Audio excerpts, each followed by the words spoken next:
Hi, I'm Leslie. I'm the library assistant at the Huron Public Library. Thanks for joining us for the summer reading program this year.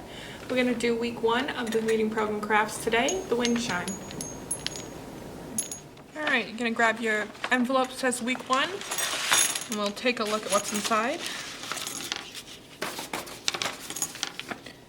Alright, you should have some wooden beads, some colorful washers, a whole handful of hemp string, and a metal ring, and then the craft instructions.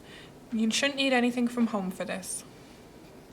Okay, so we're going to be stringing all of our washers and beads onto the hemp cord, and I'm going to start with a bead on the bottom. If you want to paint them before you do it, you can, but I'm going to leave mine just the natural wood color. We're going to start by tying the bead here to the bottom of my first string. Just slide it through, move it around.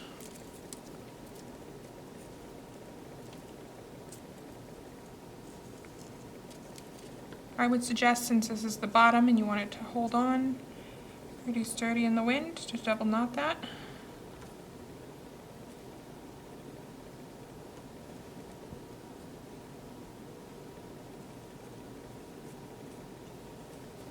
So you got your bottom nice and tight, ready to go.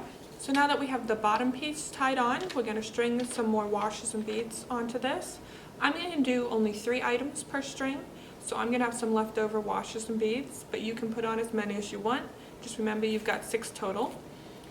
The other 2 pieces, once you've tied on your bottom piece, they don't have to be tied on. You just kind of loop them onto the string, and then you loop it around and back through again. Pull it tight, and that's nice and secure on there. And then I'm going to do my bead next.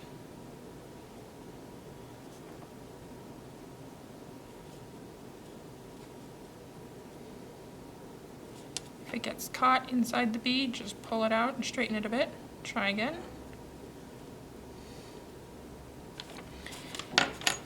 Now I've got a huge gap on mine, but because we've looped it and not tied it, I can easily just adjust it down and pull the string tight again and move my pieces down until they get where I want them. Make sure to leave some room at the top of your string, because we are going to have to tie this onto our metal ring later. So after you've tied on all the items of your first string, you've got 5 more. You can do whatever pattern order you want. If you want to put a washer at the bottom, 2 washer bead washer. You can do 2 of something in a row. That's up to you.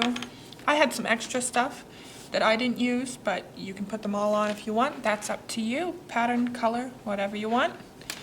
And our final step is going to be tying the strings all to our metal ring. That's the top of the wind chime. It holds all the pieces. They'll hang down and dangle from there. Okay, so I'm just going to start with one of these. Doesn't matter which one, unless you want to hang them on the ring in a certain order. That is up to you. And same as before, you're just going to tie a knot. I would double knot it.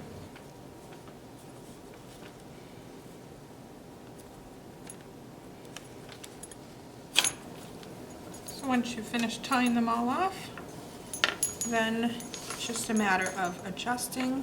You can have them around the outer edge like that, so they all hang.